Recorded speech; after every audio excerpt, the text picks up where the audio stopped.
Now, I mentioned that that you think that feminism might be moving in a dangerous direction. Could you expound on that a little bit? Yeah, I mean, my big concern about feminism nowadays, in a nutshell, is that sends a message to women that they are victims in society, that they're victims of sexism or victims of patriarchy, in a way that's at a disjuncture to the reality of most women's lives.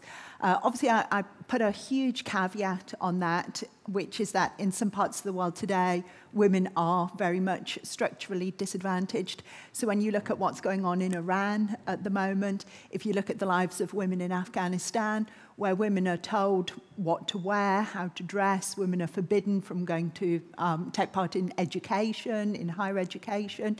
You know, those are examples of real legal, structural disadvantages facing women, but that's poles apart from the lives of women in wealthy Western societies. And in the lives of women in wealthy Western societies, there are no structural barriers, there are no legal inequalities, there are no disadvantages that are so entrenched and ingrained in our society that women can't overcome them. And yet the narrative that feminism continues to give us is that women are these kind of oppressed, disadvantaged, victimized group. And I think that becomes really unhelpful. And it comes to be the case, I think, that it's that narrative that actually begins to hold women back when you don't face any legal discrimination, but you think the world is somehow going to be against you. The danger is that you begin to hold yourself back and prevent yourself taking advantage of all the opportunities that are there for you. Well, you talk a little bit about wealthy Western societies. And I don't know about wealthy, but we're certainly in a Western society here.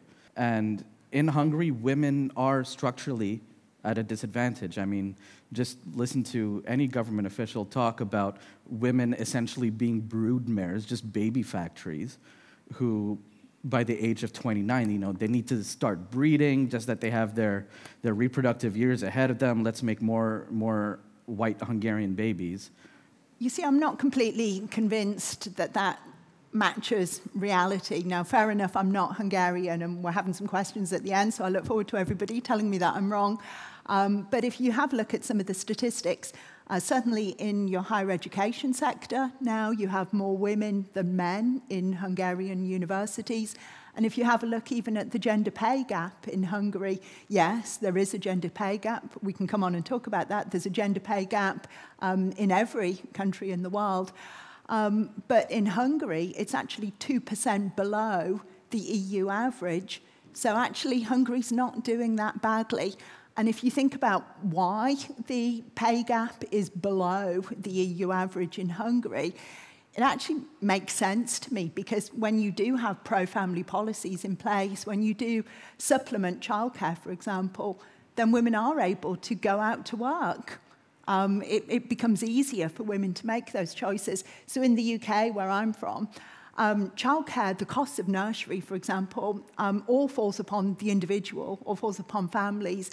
And it's extremely high. I mean, in parts of London, families are left paying as much for nursery as they are for their rent, you know, or for their mortgage payment.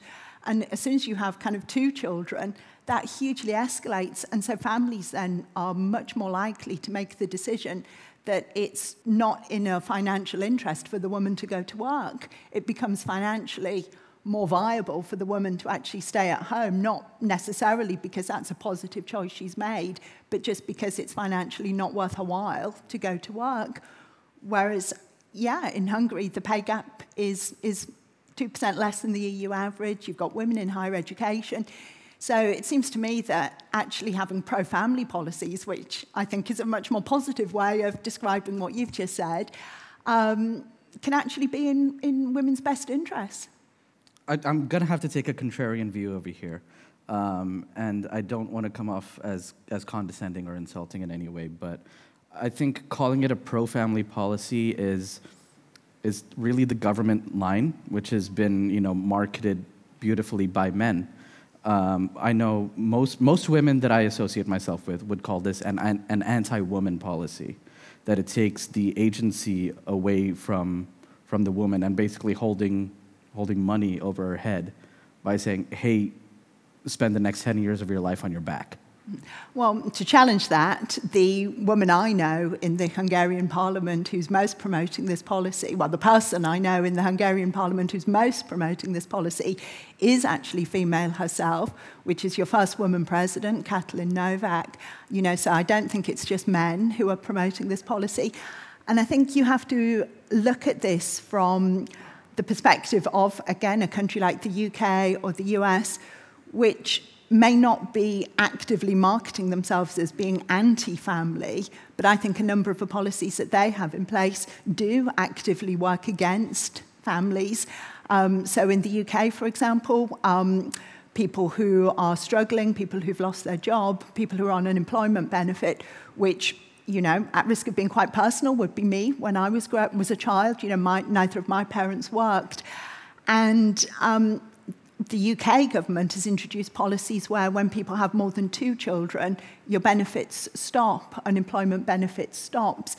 So there's been a number of cases where even women who've been tragically, horribly raped, for example, and have become pregnant as a result of rape, and it's their 3rd child, they are actually financially penalised for that. They don't get benefits for that child to cover the food, the housing, all the costs associated with that child.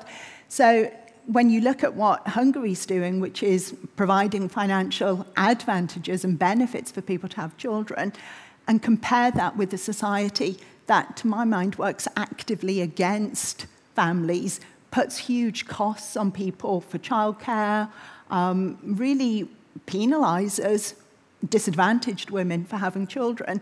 Personally, I think having a pro-family policy creates a much better, much happier society. I think if there was a rule that also said that women couldn't go to work, and let's face it, you know, you described me as an old-school feminist. I mean, I wasn't too keen on the word old, but I do get the point you're making. Calling you a school feminist makes you sound young, so I don't know where to stand here.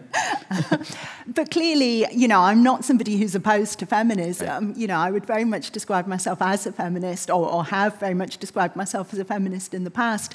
And historically, I recognise there was absolutely a need for feminism, because if you go back to, for example, my mother-in-law, you know, who's now in her 70s, she was a school teacher, and when she began her employment, there were actually rules that you should leave work, that women should either, first of all, leave work upon marriage, and then later leave work upon having their first child. Now, these were could actually be enforceable under the law. You know, that these weren't just social pressures, these were actual legal pressures. Now, I would be completely opposed to that. You know, I guess what drives my feminism is choice. But choice has to come without negative repercussions or without legal structural barriers to change people's behaviour. You used an interesting phrase just now, the need for feminism. It's, in my opinion, feminism is a sort of constantly evolving definition. And we've had a few waves. I mean, people right now would argue that we're in the 3rd wave of feminism. The first wave, I guess, or 3rd, 4th. The first wave, I guess, were the suffragettes, who have, you know, who gained the right to vote for white women. They were particularly exclusionary of women of color. We had then the next wave where it was all about liberation, the women's lib movement, as it was called back then. These definitions evolve.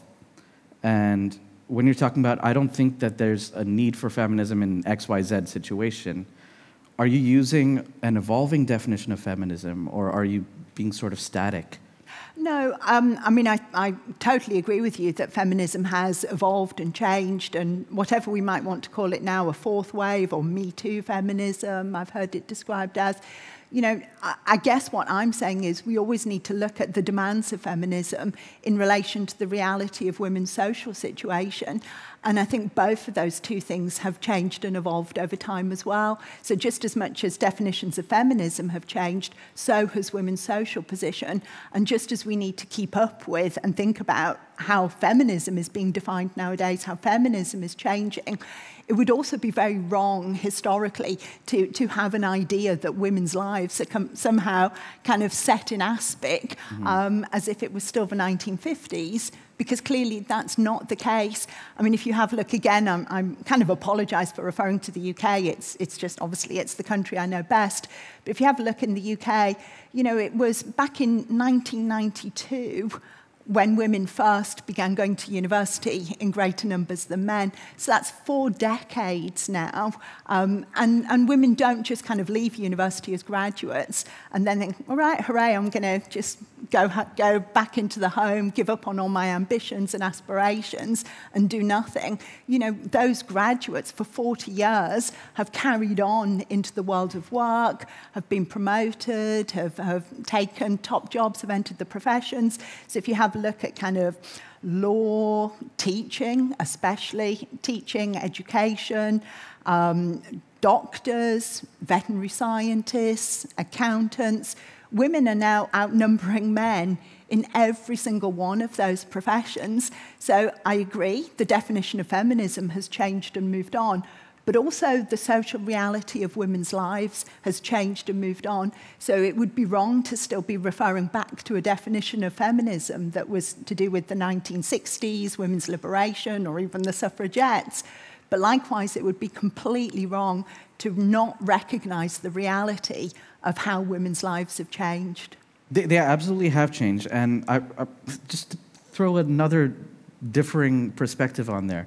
When you're talking about the comparatively high qualifications and, you know, and the spread of women that you see in top positions, it feels to me that sometimes when you're not a picture of the person in power, which is, you know, white male, mid-50s, that you need to be exemplary in order to be thought of as equal. When you're talking about, yeah, of course we have male and female equality now, look at all the women we have in power. But it feels like sometimes, and I can relate to this being an ethnic minority in this country, that in order to, women need to run to a place that a man can walk to. I'm going to disagree with you. I mean, you know, certainly that's not my experience. I mean, I think one thing that we do nowadays a lot politically is we see that there are discrepancies, and I absolutely agree with you, there are discrepancies in, there are social inequalities. You know, in the UK, there are a lot of inequalities. Now, we can pick and choose how we divide up those inequalities and which inequalities we focus upon. I mean, I happen to think that in the UK, the really, really big inequality is class-based. And I'm aware of this myself when I talk about women doing really well, which, you know, I'm not backtracking on that. I think women are doing really, really well. But essentially, it's middle-class women that I'm talking about, and you have big inequalities between the lives of working class women and middle class women, but you also have huge inequalities between the lives of working class men and middle class men. And so if you have a look at the group that's being particularly suffering discrepancies, if you like, inequality in British society at the moment, it tends to be working class men. Working class boys are the group, white working class boys as well, are the group that's doing really badly in schools at the moment. They're the group which statistically is a lot less likely to be going on to university, is much more likely to be unemployed or in very low paid jobs. And nobody's kind of launching campaigns. There's no kind of feminism equivalent for working class boys, you know, and we can talk about why that is, but the fact is nobody's really that bothered. And people seem very happy, in a way, to talk about, well, I guess from my point of view, gender differences and gendered inequalities. But actually, there are inequalities in society, but they don't always fall along those neat gendered lines anymore. I think there is a program for boys, and that itself is called feminism. Because it's saying that feminism is about lifting girls up, that's certainly part of it. But it's about how we create a society where we don't oppress each other based on on our gender identities. And I think that if we introduce the idea of feminism to boys from a young age, then they themselves are lifted up by the concept of not just saying, okay, she is she, and I am me, and that's a separate thing. It's we're all sort of here. Then we can talk about we are both working class. We both live on the same street. We both shop at the same place.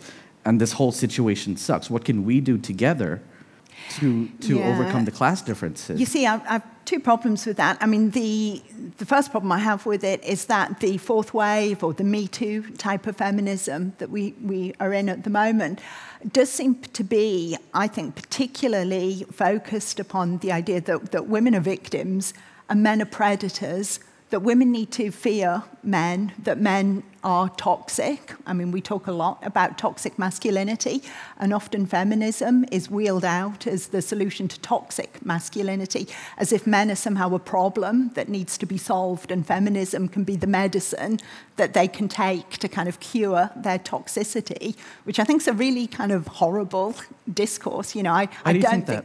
Well, because, I mean, I have two sons, you know, I'm married.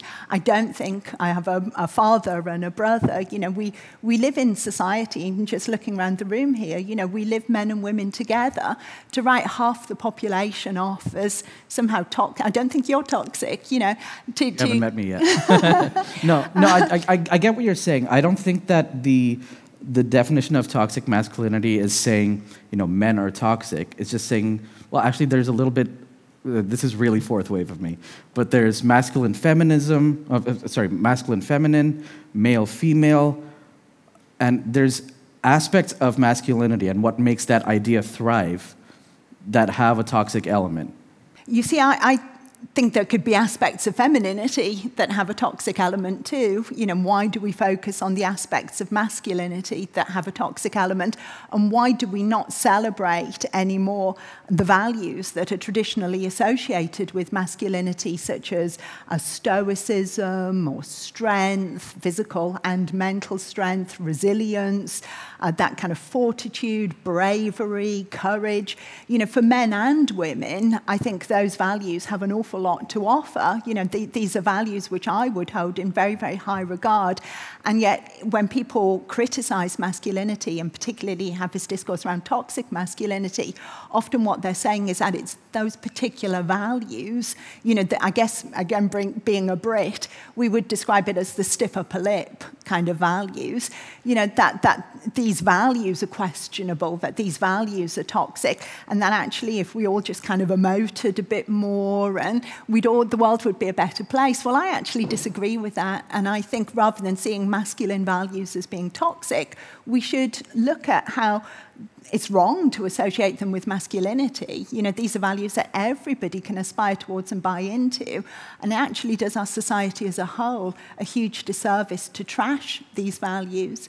It's so difficult for me to sort of look up towards the stiff upper lip attitude, because that's the repression of emotions. And I think really everyone in this room would agree that men generally are not able, or they're sort of stopped from expressing their emotions. Boys don't cry, etc. And the comparative suicide rates of men versus women back that up. So toxic masculinity is that sort of stiff upper lip to me. You see, what does that make you think of? Yeah, no, I think we have witnessed over the course of the past 20, 30 years a huge value shift in society. So again, I'm sure everybody's aware that our Queen in the UK died recently.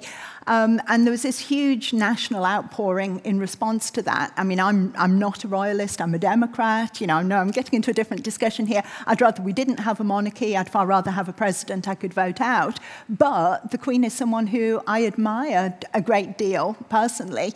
And what did the Queen embody, it seemed to me? What were people actually mourning, in people who'd never obviously met the Queen? It seemed to me they were actually mourning the passing of that set of values. People actually recognise that you can't run a society where people are kind of going around having their emotions on display all the time.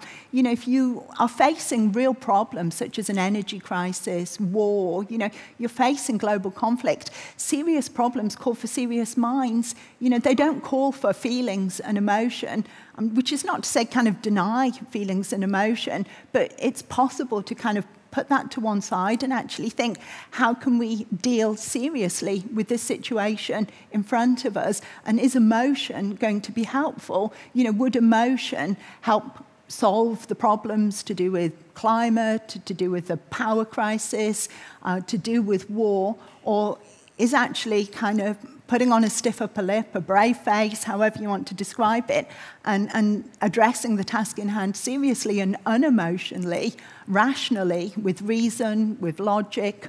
Is that a better way to go about dealing with things? And I happen to think yes, and I happen also to think that, for all you talked about everyone in this room, I wouldn't be so, I'd be a bit more humble. I'm not I took a poll earlier, don't worry about it. I'm not convinced I can speak on behalf of everyone in this room. But certainly it seemed to me that the outpouring of grief for the Queen that we witnessed in the UK was about much more than her as a person, much more as her as the head of state, but was actually the passing of a set of values and the transition to a new set of values. And it reflected people's unease, perhaps, with that transition.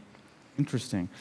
We have a few minutes left, and I know that this is a really hot-button topic, and I want you guys to have your voices heard. So look out for our volunteers. If you have any questions, raise your hands.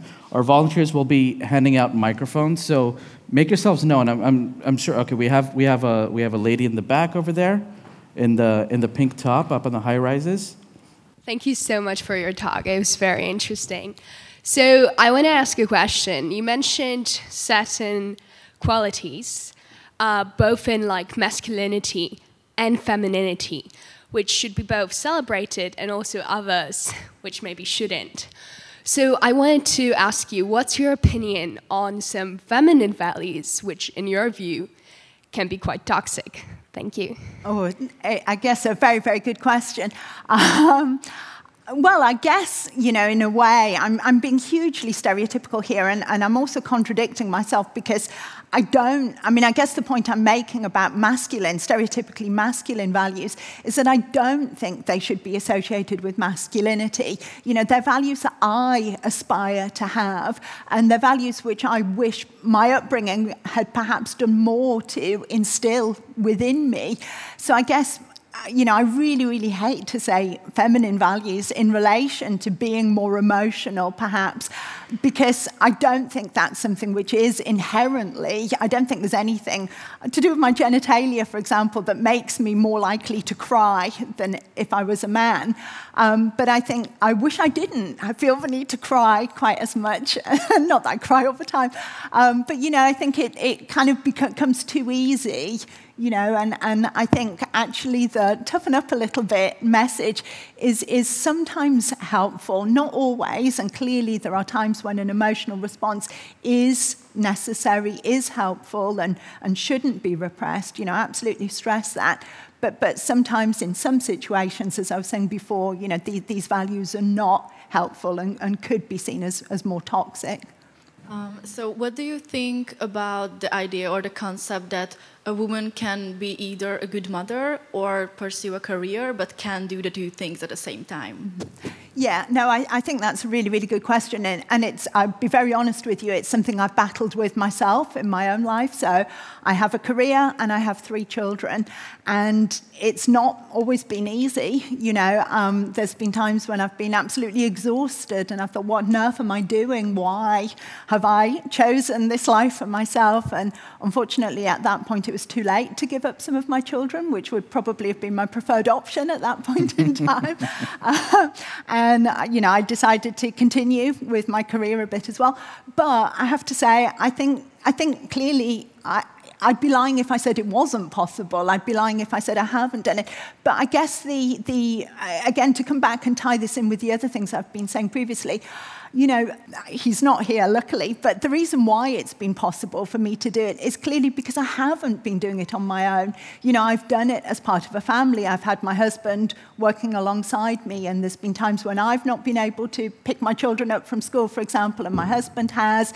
He's cooked dinner some nights out. You know, all the practicalities. You're not working out as an individual, and I think this is why I would describe the Hungarian policies as pro-family rather than necessarily pro-woman, because because I think people don't lead their lives as individuals, you know, and this is why the subtitle of my book is Why We All Need Liberating from the Gender Wars, because I think the kind of pitching of men against women as if we live in two distinct tribes, you know, kind of women over there with children, men over there with careers, is just really, really unhelpful. I think we live, like saying, in communities, in families, and we're not really making these big decisions all the time purely as individuals. We're making these decisions as what's best for families.